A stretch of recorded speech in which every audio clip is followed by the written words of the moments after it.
Hello everybody, welcome to Physicsaholic channel, and today we are going to discuss the DPP number 2 of circular motion, and I am Hitesh Jain sir. As we all know that, let's just begin with the solutions of DPP number 2. So as we know, he is Mr. Pratik Jain sir, right? Leader of Physicsaholic team. And don't forget to subscribe the channel, press the bell icon, follow on the Instagram, join the Telegram channel. All the links are given in the description. Don't forget to do that. अभी subscribe कर लो तुरंत, इसी समय घंटे को दबा दो टनाक। चलिए डीपीपी नंबर 2 करते हैं हम लोग। क्वेश्चन शुरू होता है यहाँ से।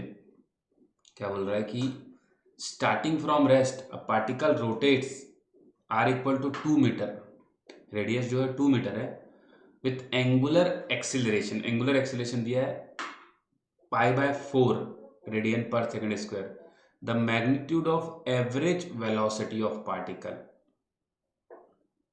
Over the time it rotates a quarter circle. मतलब आप थोड़ा ध्यान दीजिएगा, अगर ऐसे हम लोग एक सर्कल बनाए इस तरीके से, ये मैंने एक सर्कल बनाया, राइट। इसमें एक पार्टिकल जो है क्वार्टर सर्कल तय किया है, मतलब हो सकता है कि वो यहाँ से यहाँ तक गया हो, यहाँ से शुरू किया और यहाँ तक गया। मतलब हमको पता है एवरेज वेलोसिटी होता है total displacement upon total time, तो डिस्प्लेसमेंट तो इतना ही हुआ है। अगर ये आर है, ये आर है, तो हमको पता है ये r/r√2 होगा। ये पाइथागोरस से हम निकाल सकते हैं, 45 डिग्री होगा, क्योंकि 90 डिग्री आइसोसेलेस ट्रायंगल बन रहा है, तो 45 होगा और ये r√2 होगा। तो डिस्प्लेसमेंट तो r√2 का हो गया। टाइम देखते हैं टोटल टाइम कितना होगा। तो टाइम हमको कैसे निकालना है भाई, हमको बेसिकली यहाँ पर पाई/2 एंगल ट्रेवल करवाना है ना। तो अगर मुझे टाइम निकालना है तो मुझे टाइम पता है कि मुझे π/2 थीटा इज इक्वल टू, मतलब theta is equal to omega naught, मतलब स्टार्टिंग फ्रॉम रेस्ट है ना, तो omega naught T plus half alpha T square होता है, अल्फा टी स्क्वायर होता है, इस तरीके से होता है। तो ये वाला जीरो तो हट जाएगा, तो ये 2 और ये 2 कट जाएगा, और ये पाई और ये पाई कट जाएगा, तो टी की वैल्यू आ जाएगी, टी स्क्वायर की वैल्यू आ जाएगी 4, तो टी की वैल्यू हो जाएगी 2 सेकंड। जैसे टी की वैल्यू 2 सेकंड आई, तो हमको पता है एवरेज वेलोसिटी होता है total displacement upon total time. r√2 मतलब 2√2 अपॉन टोटल टाइम 2, तो आ गया √2 मीटर पर सेकंड। और √2 जो है वो लगभग π/2 के आसपास घूमता है, √2 जो है, ठीक है। बाकी काफ़ी दूर दूर है, तो हम लोग बोल सकते हैं कि एक आध पॉइंट का ऊपर नीचे π/2 हमारा करेक्ट आंसर होगा। This is the correct way to solve the problem, total displacement upon total time. अगले क्वेश्चन की तरफ चलते हैं। यहाँ पर क्या बोल रहा है कि ये इस तरीके से है, हमको बताना है two particle P and Q। Suppose ये P है, सपोज क्या दिया हुआ है, ये Q दिया हुआ है, ठीक है। ऐसे हमको दिया हुआ है P और Q है, और हमको क्या पूछ रहा है, at the moment angular speed of P with respect to Q। Angular speed of क्या चाहिए अपने को, P चाहिए, विथ रिस्पेक्ट टू Q चाहिए। मतलब Q को रोक लिया आपने और P को देख रहे हो। Q पे अपना बंदा बैठा हुआ है जो देख रहा है, ठीक है। तो हम एक काम करते हैं, हमको पता है, देखो इसके दो कंपोनेंट होंगे, एक ऐसा वाला और एक ऐसा वाला। ये वाला चीज आर हो जाएगा, ये वाला चीज आर हो जाएगा। यहीं से तो अपना मुंडी घुमा रहा होगा, यही वाला सर्कुलर मोशन देख रहा होगा वो यहाँ से, क्योंकि पार्टिकल यहाँ पे है अभी। तो जहां पर अपना ऑब्जर्वर बैठा रहता है, वहां से जहां तक पार्टिकल को जोड़ने वाली लाइन होती है वही आर होती है, रेडियस होती है। तो √3 इस तरफ हो जाएगा √3 cos 60, तो इधर हो जाएगा √3/2, और ये हो जाएगा √3 sin 60, तो √3 इंटू √3/2 हो जाएगा। उस तरीके से हो जाएगा 8 cos 30, 8 cos 30 मतलब हो जाएगा 8√3/2, और इस तरफ हो जाएगा 8 sin 30, मतलब 8 × 1/2 मतलब 4। तो मैंने इसे सिर्फ कंपोनेंट ले लिए। अब हमको पता है कि जहां पर भी अपना ऑब्जर्वर बैठा रहता है उसकी वेलोसिटी अगर हम लोग रिलेटिव निकाले, तो इसकी वेलोसिटी छीन करके इसको दे देते हैं। अच्छा, ये वाला कंपोनेंट तो कोई काम का नहीं है, थोड़ी मुंडी घुमाता है, परपेंडिकुलर कंपोनेंट मुंडी घुमाती है, तो इसको उल्टा करके इसको देने से भी कोई मतलब नहीं, और ये वाले का मतलब नहीं।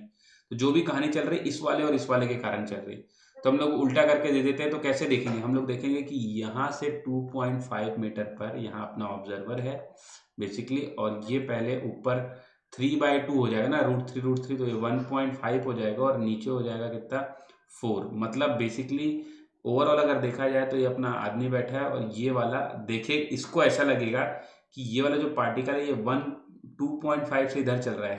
2.5 क्यों बोल रहा हूँ, क्योंकि 1.5 - 4, तो ये अपना रिलेटिव वेलोसिटी होगी ना इस डायरेक्शन में, परपेंडिकुलर टू 2.5 के डायरेक्शन में, 2.5 डिवाइड बाय 2.5। अब अपने को निकालना है क्या है, स्पीड निकालना है। तो ओमेगा होता है v perpendicular divided by r, हमको पता है v perpendicular divided by r। तो v परपेंडिकुलर दिख रहा है अपने को 2.5, रिलेटिव है, और r दिख रहा है 2.5, तो आंसर हो जाएगा 1 ए। आगे बढ़ते हैं, इसी तरीके से बहुत सारे प्रॉब्लम हम लोग कर सकते हैं। ठीक है, देखो नेक्स्ट प्रॉब्लम क्या बोल रहा है, a ball projected 20√2 45 degree with the horizontal. ठीक है, हमने एक बॉल को ऐसे प्रोजेक्ट किया है भाई साहब, ऐसे बोल रहा है हाईएस्ट पॉइंट पे जब वो होगा तो पॉइंट ऑफ प्रोजेक्शन से क्या ओमेगा बना रहा होगा। मतलब एक आदमी यहाँ पर जब बैठ के उसको देख रहा होगा तो उसकी मुंडी किस रेट से घूम रही होगी, बेसिकली ये पूछा जा रहा है। तो इसके लिए हम लोग क्या करते हैं, यहाँ से ऐसे ज्वाइन कर लेते हैं और यहाँ से ऐसे ज्वाइन कर लेते हैं, क्योंकि ये हमारा आर हो जाएगा। क्योंकि यहाँ पर हमने ऑब्जर्वर को बैठाया हुआ है ना, तो जहाँ पे आदमी बैठ करके देखता है वही तो उसकी नजरें होती है, वही रेडियस होता है। तो ये रेडियस है, तो सबसे पहले हमको ये हाइट निकालना पड़ेगा और रेंज निकालना पड़ेगा। तो हाइट का फॉर्मूला देखो, ये 20√2 45 डिग्री से फेंका गया है ना, ये 20√2 45 डिग्री से, तो उसका एक कंपोनेंट 20 इधर होगा और एक कंपोनेंट 20 इधर होगा। थोड़ा जल्दबाजी में अपन नहीं कर रहे हैं, आराम से कर रहे हैं, आपको समझ आ गया होगा। 45 है तो 20 cos 45 ऐसे करके 20√2 sin 45, तो 20 आ जाएगा। इस तरफ भी 20 आ जाएगा कंपोनेंट, इस तरफ भी 20 आ जाएगा। अब बेसिकली सबसे पहले हाइट निकालते हैं, u²/2g होता है, ui²/2g। तो ui² मतलब 20 × 20 डिवाइड बाई 20, तो ये कट जाएगा, तो ये 20 आ जाएगा। ये 20 आ जाएगा, मुझे ये वाली चीज़ निकालनी, ये वाली चीज़, तो ये रेंज का आधा हो जाएगा। रेंज होता है 2ux ui/g, 2 सर ने पढ़ाया होगा, ux मैंने भी बताया था ui/g सॉल्यूशंस में।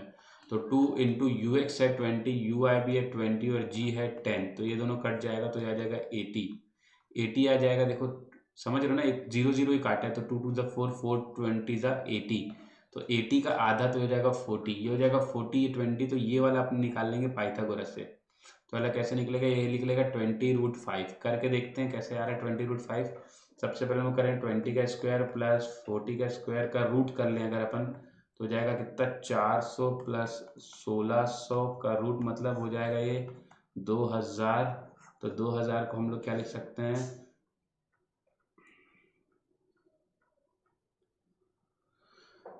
2000 को हम लोग क्या लिख सकते हैं भाई, ये जो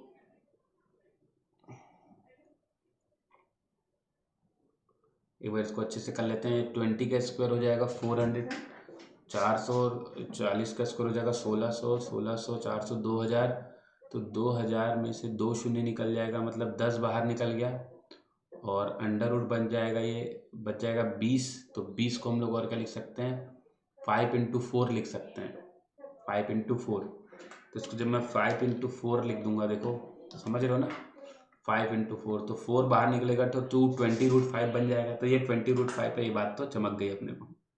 ठीक है, अब बेसिकली हमारे पास, हमको पता है कि जब वो मैक्सिमम मतलब वो हाईएस्ट पॉइंट पे होता है तो वेलोसिटी सिर्फ सीधी ही रहती है और ये वाली चेंज नहीं होती, तो ये वेलोसिटी तो 20 रहेगी, 20 रहेगी। अब इस 20 के दो कंपोनेंट करने पड़ेंगे, एक आर के पैरेलल और एक आर के परपेंडिकुलर, आर के पैरेलल और एक आर के परपेंडिकुलर। तो ये जो परपेंडिकुलर वाला कंपोनेंट है वही मुंडी घुमा रहा होगा, वही ओमेगा बना रहा होगा। सपोज ये वाला एंगल अल्फा है, ये वाला एंगल अल्फा है, तो ये वाला एंगल भी अल्फा होगा। देखो ये अल्फा है, तो ये भी तो हॉरिजॉन्टल के साथ अल्फा बना रहा है, तो बेसिकली ये अल्फा कैसे निकलेगा, तो हम लोग लिख सकते हैं, या फिर आगे मैं अभी सॉल्व कर देता हूँ। अल्फा अल्फा इतना तो समझ में आ गया। अब देखो यहाँ पर ये चीज़ समझ में आ रहा है, अगर ये 20 है तो ये 20 कॉस अल्फा होगा, ये 20 साइन अल्फा होगा। देखो ये 20 साइन अल्फा, तो अपने को अगर यहाँ पर ओमेगा निकालना है तो 20 साइन अल्फा वाला हमारा मुंडी घुमा रहा होगा, और आर हो जाएगा 20√5। ठीक है, क्योंकि फॉर्मूला होता है v परपेंडिकुलर अपॉन आर, तो ये 20 कट जाएगा, तो साइन अल्फा बाय √5 हमारा आंसर होगा। साइन अल्फा की वैल्यू चाहिए, बेसिकली साइन अल्फा होता है, हो जाएगा यहाँ पे परपेंडिकुलर अपॉन हाइपोटेन्यूज, तो ये हो जाएगा देखो 20 डिवाइडेड बाय 20√5 × 1/√5, ये हो जाएगा। तो 20 कैंसिल हो जाएगा, तो ये 1/5 बन जाएगा। 1/5 मतलब 0.2, यानी कि ऑप्शन बी। ठीक है, आई होप क्लियरली समझ में आया होगा। मैंने क्या किया फिर से एक बार बता देता हूँ। 40 20 निकाल लिया, एक लाइन खींचा, क्योंकि वही उसकी लाइन ऑफ साइट होगी। उस लाइन ऑफ साइट जो पार्टिकल और उस बंदे को जोड़ता है, उस समय वेलोसिटी सीधी होगी, उसकी दो कंपोनेंट के, एक लाइन ऑफ साइट के अलॉन्ग, एक लाइन ऑफ साइट के परपेंडिकुलर। तो परपेंडिकुलर वाला इसका मुंडी घुमा रहा होगा। और एंगल एक बार हॉरिजॉन्टल से अल्फा है, अगर ये लाइन का एंगल, तो ये वाला भी एंगल अल्फा। और ये अल्फा मैंने कैसे निकाला, इस ट्रायंगल की मदद से निकाला। बड़ा ही आसान था, 0.2 आ गया आंसर। नेक्स्ट क्वेश्चन की तरफ चलते हैं हम लोग। नेक्स्ट क्वेश्चन क्या बोल रहा है कि भाई linear and angular velocity of particle, मतलब a is equal to alpha r वाला फॉर्मूला निकालना है। ए की वैल्यू है 10, अल्फा की वैल्यू है 5, आर की वैल्यू निकालनी है 2। खत्म। ठीक है, आगे बढ़ते हैं। A particle moves in a circle of radius 25 centimetre, angular speed 4 पाई। क्या बताना है, द एक्सीलरेशन ऑफ पार्टिकल बताना है ना। तो एंगुलर तो अपने को पता है ओमेगा स्क्वायर आर होता है ना यार, रेडियल एक्सीलरेशन। क्योंकि ये बोल रहा है कि particle moves in circle of angular speed, ये दे दिया मतलब ये कांस्टेंट दिया। अगर ये कांस्टेंट है तो 80 तो आएगा नहीं, 80 नहीं आएगा। तो जो भी एक्सीलरेशन होगा वो ए आर के बराबर होगा। तो ओमेगा स्क्वायर की वैल्यू कितनी हो जाएगी, ओमेगा स्क्वायर हो जाएगी 4 पाई स्क्वायर, और आर की वैल्यू हो जाएगी 20 डिवाइड बाई 100, क्योंकि सेंटीमीटर को मीटर में भी चेंज करना है। तो 1/4 हो जाएगा। तो अच्छा 16, सॉरी ओमेगा स्क्वायर होगा तो यहाँ पे 16 आएगा ना। ओमेगा स्क्वायर 4 पाई का स्क्वायर मतलब 16 पाई स्क्वायर, तो ये वाला भी इसके साथ चला जाएगा। तो बेसिकली 4 पाई स्क्वायर हमारा आंसर हो जाएगा। बड़ा ही आसान था, सी वाला आ जाएगा आंसर। ठीक है, आगे बढ़ते हैं हम लोग और यहाँ पर नेक्स्ट क्वेश्चन को देखते हैं। नेक्स्ट क्वेश्चन क्या बोल रहा है कि 80 दिया हुआ है हमको in circular motion of particle, the tangential acceleration of particle is given by 82 metre पर सेकंड स्क्वायर। रेडियस दिया हुआ है, r दिया हुआ है 4 मीटर, r दिया हुआ है 4 मीटर, 80 दिया हुआ है कितना 2 मीटर पर सेकंड स्क्वायर। हमको बोल रहा है कि फाइंड आउट, अच्छा इनिशियली रेस्ट पे था मतलब ओमेगा नॉट 0 था पार्टिकल का। हमको बोल रहा है time after which total acceleration of particle makes 45 degree with the radial acceleration. मतलब टोटल हमको पता है ऐसा होता है, देखो एक रेडियल होता है और एक टेंजेंशियल होता है, और इनका रिजल्टेंट ही टोटल एक्सेलरेशन होता है। ये टोटल एक्सेलरेशन ये बोल रहा है कि 45 डिग्री बनाना चाहिए किसी एक से, रेडियल से बनाना चाहिए। तो टेंजेंशियल से भी रेडियल 45 भी बनाएगा, क्योंकि हमेशा 90 डिग्री होते हैं, ये बात तो अपने को पता ही है। अच्छा 45 डिग्री बना रहा है मतलब रिजल्टेंट बीच में जा रहा है, रिजल्टेंट बीच में जा रहा है मतलब ये दोनों बराबर है। मतलब अपने को समझ में आना चाहिए कि 80 AR बराबर है इस क्वेश्चन के लिए, क्योंकि 45 डिग्री बना रहा है। ठीक है, चलो बढ़िया है भाई, 45 डिग्री बना रहा है, 80 AR बराबर है।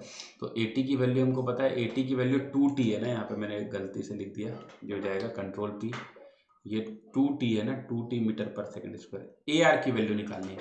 तो AR की वैल्यू हम कैसे निकालेंगे, देखो रेडियल एक्सीलरेशन क्योंकि ओमेगा पे डिपेंड करता है, तो ओमेगा हो जाएगा आपका, जो ओमेगा हो जाएगा वो कहीं ना कहीं अल्फा पे डिपेंड करेगा, राइट, अल्फा पे डिपेंड करेगा। तो अभी मैं वो निकालता हूँ। सबसे पहले मैं 80 की वैल्यू लिख देता हूँ। 80 है, 80 से ही सारा काम होने वाला है। 80 है 2t, 80 को लिख सकते हैं alpha into R equal to 2t। ठीक है, 2t लिख दिया। अब r की वैल्यू है 4, तो अल्फा की वैल्यू है t/2। अल्फा आ गया, अब अपने को d omega by d t equal to लिखना है t/2, क्योंकि अल्फा को d omega by d t लिख सकते हैं। तो d omega is equal to आ जाएगा t/2 इंटू डी टी, दोनों तरफ करेंगे इंटीग्रेट। इनिशियली एंगुलर वेलोसिटी 0 थी, फाइनली ओमेगा हुई। इनिशियली टाइम 0 था, फाइनली टी हो गया। तो किसी भी टाइम पे क्या ओमेगा होगा वो निकाल रहे हैं अभी यहाँ से अपन। तो ओमेगा आ जाएगा t²/4, t²/4। तो अभी तो इतना तो आ गया अपने को, ओमेगा t²/4 आ गया। एक बार ओमेगा t²/4 आ गया तो हमको पता है ए आर की वैल्यू होती है omega square R, omega square R, और दोनों बराबर है। तो 80 की वैल्यू तो गिवन ही है 2t, 80 की वैल्यू 2t गिवन है, और ओमेगा स्क्वायर आर मतलब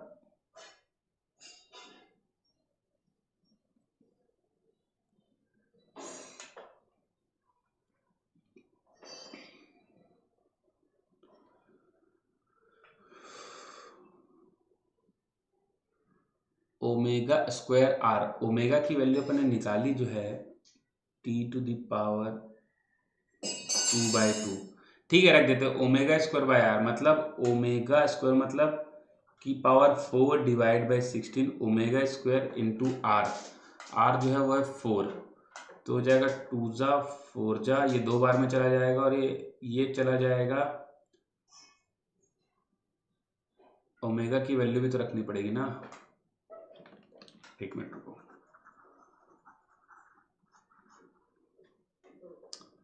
ढंग से करते हैं इसको। AT की वैल्यू जो दी हुई है आपको, वो दी है 2t, right, 2t equal to AR की वैल्यू ओमेगा स्क्वायर, मतलब T⁴ डिवाइडेड बाय 16, और R की वैल्यू गिवन है हमको कितनी, 4।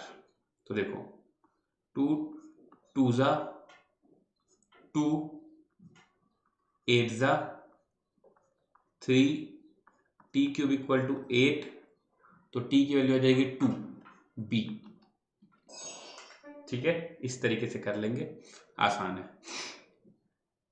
नेक्स्ट क्वेश्चन क्या बोलता है कि एक पार्टिकल है, मूव कर रहा है सर्कल ऑफ रेडियस दिया 20/π, ठीक है, with constant tangential acceleration. AT constant है बोल रहा है भाई साहब, अच्छी बात है ये तो। ऐसा होगा तो सारे फॉर्मूले लग जाएंगे। AT कांस्टेंट मतलब अल्फा कांस्टेंट, और सारे फॉर्मूले लग सकते हैं, वो omega is equal to omega naught वाला।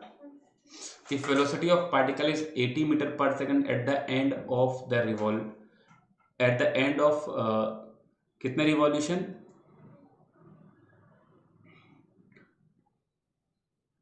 सेकेंड रिवॉल्यूशन के एंड पे जो है वेलोसिटी 80 मीटर पर सेकेंड है।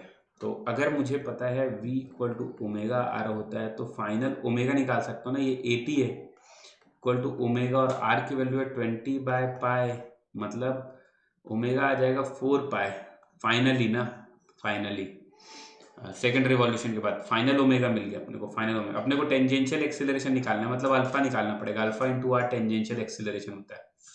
तो मुझे ओमेगा पता था फाइनली, मतलब v पता था, तो उससे फाइनल ओमेगा निकाल लिया, और क्योंकि कांस्टेंट है तो हम लोग बोल सकते हैं कि ये वाला फॉर्मूला लगा देते हैं ना, omega square is equal to omega naught square plus 2 alpha theta, और ये मान लेते हैं हम लोग, बिगन बोल रहा है मतलब शुरुआत रेस्ट से किया है, ऐसा मान लेते हैं, तो हम इसको 0 कर देते हैं, ये 0, और ओमेगा स्क्वायर हो जाएगा 16π square is equal to 2, alpha की वैल्यू हमको पता है नहीं निकालनी, और थीटा की वैल्यू क्या बोल रहा है, 2 चक्कर हो गए, 2 चक्कर में 4π एंगल होता है, 2 चक्कर में 4π एंगल होता है, तो ये हो जाएगा, ये 2 टाइम्स चला जाएगा, ये पाई चला जाएगा एक बार, तो अल्फा की वैल्यू आ जाएगी 2π, अल्फा की वैल्यू 2π आ गई भाई साहब, बस फिर तो क्या ही था, अल्फा की वैल्यू 2π आ गई, तो 80 होता है अल्फा आर, तो 2π इंटू 20/π, पाई चला जाएगा, आ जाएगा 40 मीटर पर सेकेंड स्क्वायर। तो हमारा ऑप्शन नंबर ए करेक्ट हो जाएगा। आगे बढ़ जाते हैं, यहाँ पर एक क्वेश्चन दिया हुआ है, इसमें हमको बेसिकली रेडियस ऑफ कर्वेचर निकालना है।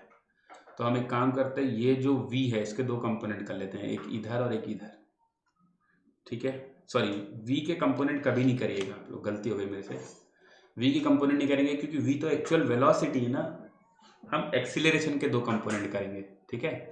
एक्सीलरेशन का कंपोनेंट करते हैं, तो एक्सीलरेशन का एक कंपोनेंट हम लोग इस तरफ करेंगे और एक कंपोनेंट हम लोग इस तरफ करेंगे, मतलब एक तो इसके पैरेलल कर रहे हैं v के, और एक v के परपेंडिकुलर कर रहे हैं। अब देखो जैसे ये वाला 30 है, तो ये वाला 60 हो जाएगा, और ये वाला अगेन 30 हो जाएगा, क्योंकि इसके परपेंडिकुलर है ना ये लाइन, इसके ये 30 है तो ये 60 हो जाएगा, तो ये अगेन 30 हो जाएगा, ये 30 हो जाएगा। तो यहाँ से इससे तो मतलब नहीं कि ये वाला कंपोनेंट कितना है, क्योंकि ये तो इसके डायरेक्टली है, हमको पता है रेडियस का फॉर्मूला होता है v स्क्वायर, है ना, डिवाइडेड बाय a रेडियल या a परपेंडिकुलर, तो v स्क्वायर तो 3 है, a रेडियल हो जाएगा 2 cos 60, तो 2 cos 60 मतलब आ जाएगा 1, तो देखो a रेडियल 1 मिल गया, क्योंकि इसके वेलोसिटी के परपेंडिकुलर वाले को रेडियल बोलते हैं, तो 9/1 मतलब 9 हमारा आंसर हो जाएगा।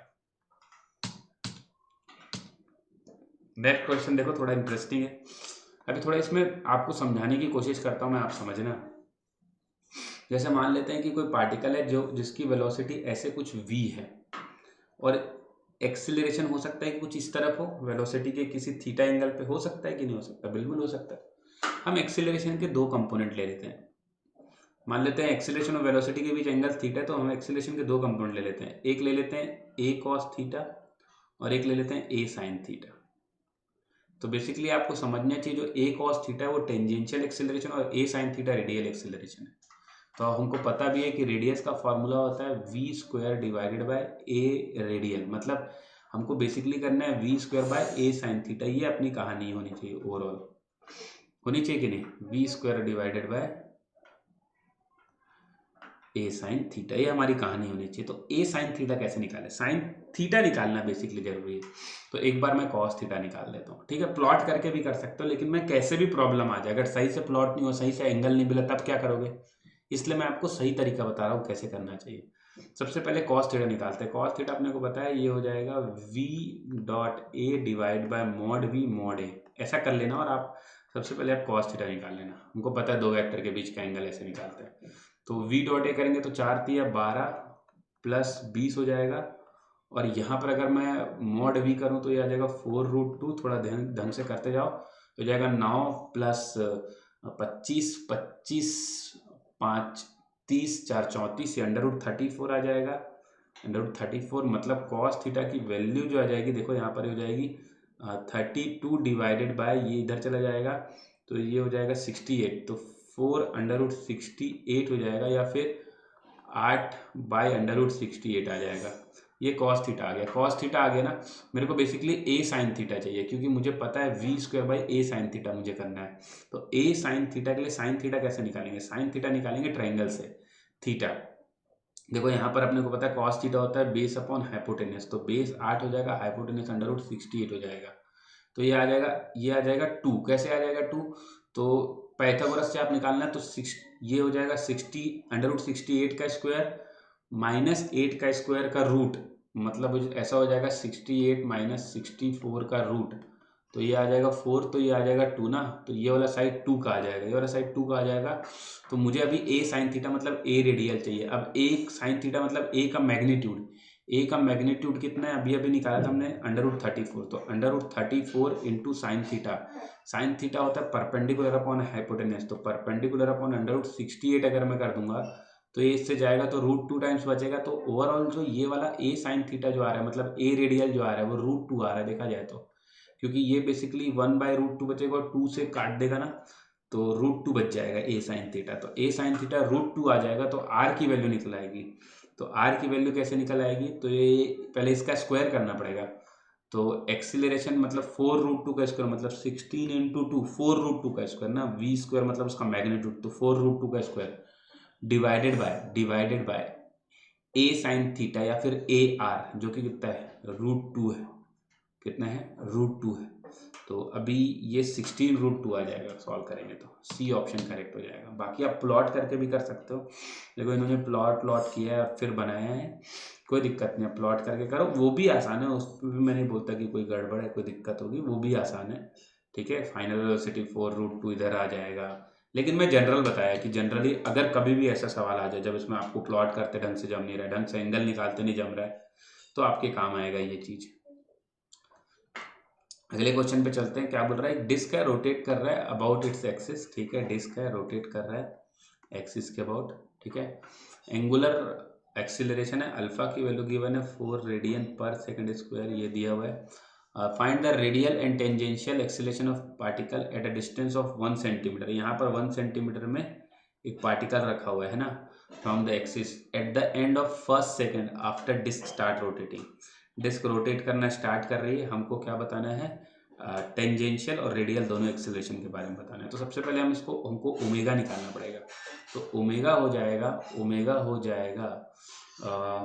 ओमेगा नॉट जो कि 0 है प्लस अल्फा टी स्क्वायर, मतलब अल्फा ये है अल्फा टी, और टी है कितना आफ्टर 1 सेकेंड के बाद। तो ओमेगा की वैल्यू आ जाएगी 4, तो ओमेगा 4 आ जाएगा, तो ए रेडियल आ जाएगा ओमेगा स्क्वायर आर, तो ओमेगा स्क्वायर मतलब 16 और आर है मतलब 1/100, ठीक है। तो ये 0.16 आ जाएगा। तो भाई 0.16 तो इसमें भी है और इसमें भी है, अब इन दोनों में से कोई एक होगा। तो ए टेंजेंशियल निकाल लेते हैं। ए टेंजेंशियल क्या होता है, ए टेंजेंशियल होता है जैसे ओमेगा आ गया ना, तो ओमेगा आ गया, या a tangential alpha into R होता है। तो अल्फा की वैल्यू अब देखें तो 4 है और आर की वैल्यू देखें तो 1 है, तो 0.04 हो जाएगा ना, तो अपना डी ऑप्शन सही हो जाएगा, ठीक है। तो भाई साहब सब्सक्राइब, बेल आइकॉन और अपना इंस्टाग्राम और अपना टेलीग्राम सब लिंक डिस्क्रिप्शन में बिल्कुल कर लीजिएगा। चलिए बाय बाय, फिर मिलेंगे।